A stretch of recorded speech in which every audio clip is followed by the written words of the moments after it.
feed so I can Okay, share. here I am. This is me, and this is you. We are live. Aurelio, I don't have your video. Let's get it up there, buddy. No problem. Where I can. Okay, now. Oh, you good? That's me. That's me. Come on. Okay. The technology. We got to get this technology sorted out. I know we can do it. There you are. Yeah, I see you in my chat, but there's your face. Yeah, there you now, go. now. That's the stuff. Okay, so Aurelio Coronado. Why is it so hard for us to communicate? Well, I don't know. Maybe it's something about technology is different here in Mexico than United States. I don't know. I feel like that's not what it is. I feel like Or maybe, I want to say that we've known each other a long time, and yeah. ever since I've known you, you've never updated the apps on your phone, not one time, except for today. Today was the first time, right? Today was the day. Today, and how did that feel? Was that good? Was that a good feeling to get that number 53 down to 0? It was weird at first, but then I get used to it, so Okay. it's okay. Okay. All right. So introduce yourself to all my friends who don't know who you are. Well, my name is Aurelio Coronado. I live in Mexico. It's in a small city called Aguascalientes. It's not and small. I work it's a very small city, and I work in the field of forensic psychology. I work in cases involving torture, sexual assault, and I work in different workshops trying to train psychologists in all over Mexico.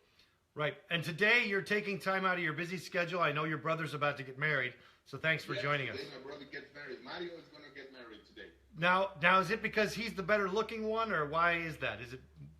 Why are you doing it backwards? That's all I really want to know. It's okay. It's okay. He's better in any category you think, but it's okay. I work that in therapy. That's a fact. That's a fact. Okay, so we've had this conversation many times. As long as we've known each other, we keep having to have the same conversation, which is the disparity between what goes on in the United States and what goes on in Mexico, and the view of Mexico as a nation and Mexicans as a people from the United States, from our side of the wall. Yes. And it's frustrating, I know. And well, it's very frustrating now, especially at this moment. I think we are in a very tough historical moment. That's right. When we will look back, I think we will see this as one of the darkest times of our lives. Now, here's the interesting thing for me.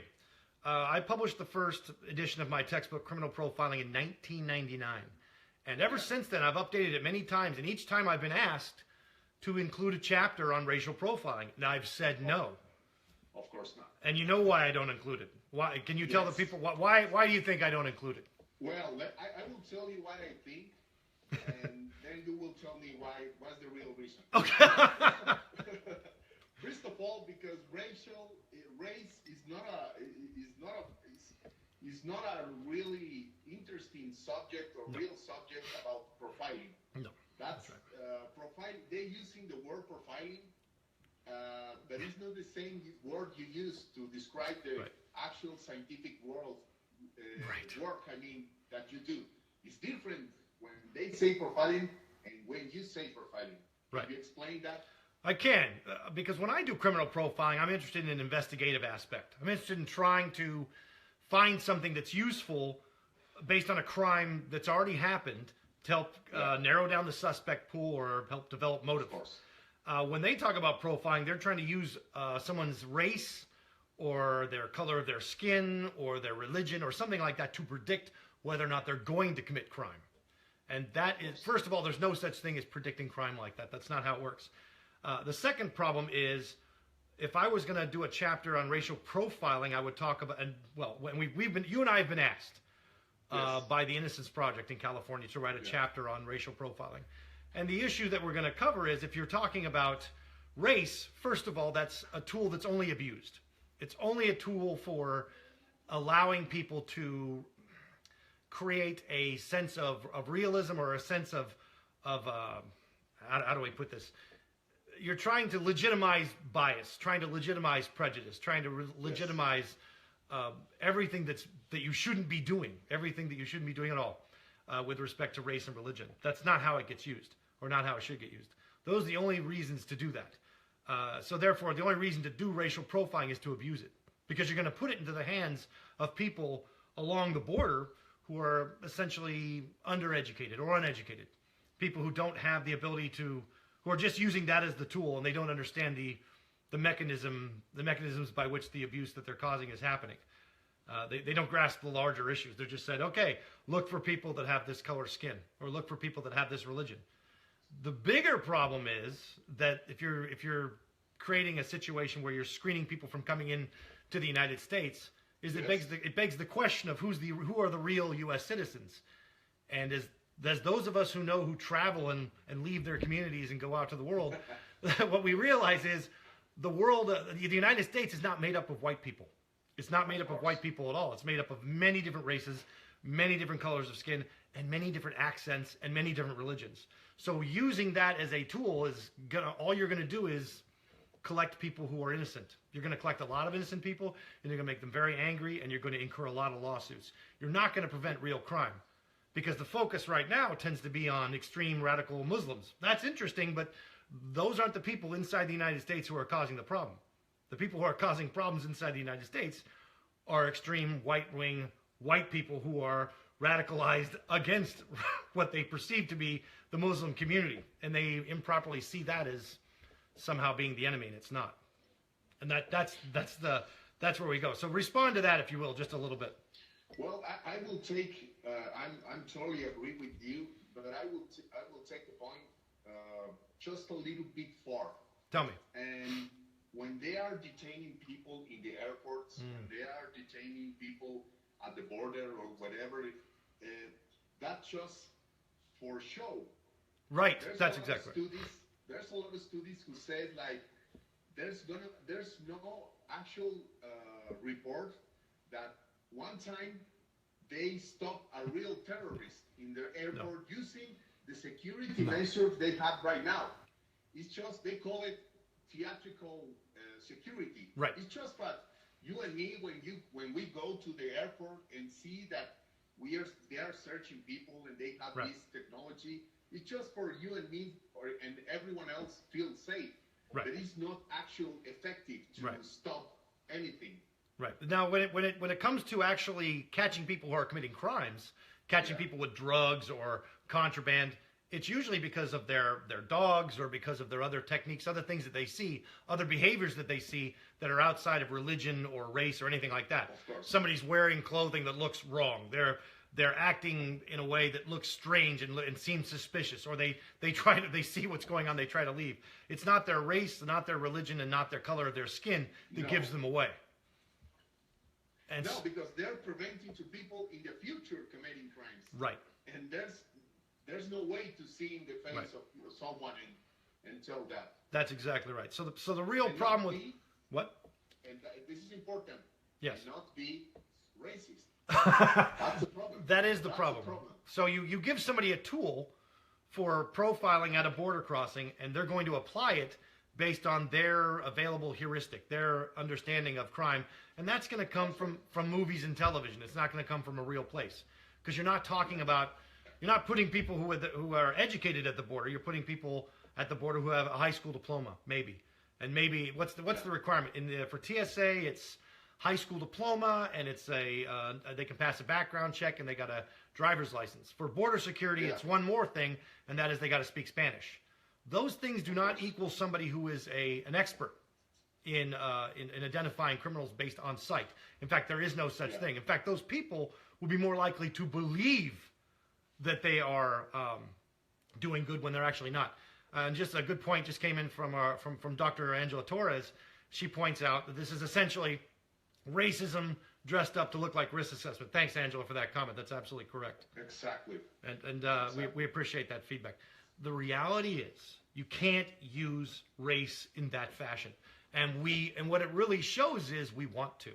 We want to use it like that because of a deep misunderstanding of how crime is committed, of who's committing the crime, and what the effective measures for doing it are. But like you said, when these things are done on behalf of the government, I believe my government and your government share this need for theatrics because they want to appear to doing something. We talked about this yesterday. What was that word that you used to describe someone who works for the government, who just wants to appear? What?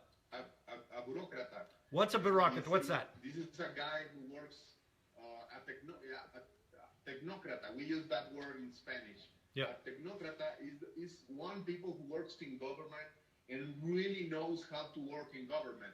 But that doesn't imply that he knows how to do his work. Right. His work is to maintain his work. Right. His work is to appear like he's doing something and appear that he's validating his budget so the next time around he can do it. See, in the private sector where you and I work, you are required to actually have outcomes that can be measured, results that can be measured. We can't just charge something for a service that we didn't provide. When you work for the government, the people above you don't know your job and don't know whether you're doing your job. They just need to know that you appear to be doing your job. And that's what this serves. And I can't emphasize this enough. I feel like this is one of the problems with criminology is that everybody thinks they're an expert because they watch TV. Everybody thinks they're an expert because they see movies. And they think, well, in real life, this is who's committing the crime, so why can't we just screen the people with the turbans or screen the people that talk funny? Why can't we just call security on someone who speaks a different language than I do? That's not how it works because America is made up of so many different people. And just to be clear, you and I have crossed many international borders together, have we not? Yes. And we've traveled together for many years in different from the United States to Bogota, to Guatemala, to Ecuador, all these places we've gone, and we have actually encountered different kinds of security in these airports. We know what's going on there. Yeah, and I think one note that we need to make is like even the term of the word race is not an actual scientific term. Ooh, we're using ethnic, or we're using another things that gives more anthropological meaning to who I am as an identity. Right. But race is not even a scientific or biological term that science in these days use. All right. Well, I'll give you one better than that. This brings up a really interesting story. As you know, I worked on the West Memphis case back in the late 90s, and it was 3 young white boys, 3 8-year-old white boys, who were killed and found naked and bound in a culvert in the woods near a gas station off a major freeway. And when they did the autopsies, they fill out the autopsy form and they do the examination of the body and they do the cause of death and they look at the injuries. But in the identifying information, they give you the weight, the height, the skin color, and they also list the race. That's one of the things that's in there. And guess what the race said on all 3 of the white boys? Please tell me. American. American. Oh. American. American is not a race. Now, in the same county, when it's a black person who has been killed, and they're on there, what do you think their race said? Well, I don't want to guess because yeah, it could be really bad, but it's actually Negro. It says Negro. Oh, so they are So they think of people in 2 ways in that county: Negroes and Americans. Okay. That's just. I can imagine if you were to die there, it would probably say politely Mexican. That would be your race. Politely Mexican or Chicano or Hispanic, Latino. Well, that's the problem. Yes, exactly. The way we talk, the way we. Yes. The limits of your language. Yes. Is the limits of your work or your world. That's so. I have learned that so much. I've been to China. I've been to Singapore. I've been to Europe. I've been to Mexico many times, and I've been to South America many times. Every time I go there, I learn something new about language that I didn't know before, and it changes the way that I think about the world and about the people around me. Tell me about that from your perspective, because you're a handsome, educated man. What do you find when you travel? I have some education. Yes. Well, right. I think the way we talk, I think the way we use terms, talks about politics. Right. That's very important. Science needs to be neutral. Yes. But we need to acknowledge that sometimes you can use some scientific terms or some scientific language to create some image to the world. So that's the problem when you use profiling next to race. That's the problem when you use scientific or forensic next to pseudosciences. Oh gosh. And this is a battle about how we talk at the first place. Totally agree. Totally agree. And that's what we're trying to do. I think so. I think try to establishes new ways to talk about all problems. Right, and so it starts with the word race, which is a loaded term because the reality is we are entering this generation. We are entering people who are biracial, multiracial, right? Of course. And so the idea of race is disappearing. That's the first thing. Yes, in the biological terms, it's disappearing. Yeah. It doesn't have any sense now. So, and the second thing is, what we're really talking about is creating a construct to describe other people who we think are not like us. And when you're in a place like the United States, everybody's here. Every different nationality is represented in some fashion with a legitimate claim to U.S. citizenship. And that's the strength of the United States. So when I think of this as issue, I immediately think of it as a constitutional issue. The only thing I was watching, and I think I posted about this the other day, I was watching Bridge of Spies, and I was watching the very, very handsome and talented Tom Hanks talk to the CIA agent who was asking about information. And he said, the only thing that makes two people American is that they believe in the Constitution. That's the thing that makes someone an American. That's the thing that binds them together, because ethnically they're different, culturally they're different, they're socially different, they have different skin colors, they have different backgrounds. Everything about them can be different, but they're agreed. They sign these documents. They sign these. They're born into this contract in the United States, or they join the United States as a citizen. And the thing that binds them together is that they agree on the Constitution of the United States of America and the things and the Bill of Rights that's contained therein. I mean, we respond to that just a little bit. Yes, exactly. Not just about the race. We're talking about we're living in a world when the notion of nation, of country, is an old notion. Oh, yeah. We need to keep forward and then start talking in terms of communities. And that's right. Not about nation, because correct. Remember, that thing is nationalism. That right. thing is, your nation is your identity, and that's very dangerous. Well, let me give you an example. So let's talk about not just racial profiling. Let's talk about places like Juarez, Nogales, Tijuana, where there is a huge wall there already, a huge border security and control at the crossing. Right? There's huge control. Yeah. And yet people flow there like water back and forth on foot and vehicle. Yeah, it's very easy. Why? It's very easy. I lived in Nogales for 6 years. That's your place you were born, right? It's very easy to do it. Very easy to do it. Yeah. The border is not going to stop anyone. No. There's an actual community there. That's right. And the border is just not going to be a geographical... visual stuff, but it's not going to stop anyone. It's all about theater. The theater of the wall. Walls do not stop immigrants. Yeah. They don't stop weapons. They don't stop drugs. They don't stop anything. That's all just theater for politicians, right? Yeah. All right. And I don't want to take up too much more of your time. I know you got to go watch your brother get married. And I appreciate you talking to me today. And I have 2% of battery rate. Oh, that's not a surprise at all. Didn't a friend of yours, give you a battery charger to use on the go? More than one. That was a long time ago. That was like 3 months ago. First of all, you've had 3 months to charge it. All right, my friend, Dr. Aurelio Coronado. Not doc. Oh, you're working on your doctorate, right? You're still working. But you are. At the end of this year, I will be a doctor. That's going to be so good. Finally, geez, no kidding. Finally. All right, Maestro Coronado, thank you so much for talking with me today. We're going to talk again next week about another subject, but this one is the one we're working on this week. Let's get that chapter out. Let's get it to the California Innocence Project, and hopefully people will have some good feedback for us. All right, thank you everyone else for joining us. Take care. Thank you, man. Thank you. No problem. It's always a pleasure to talk with you. No, brother. Hey, give my best to Mario, okay? Yes, I will.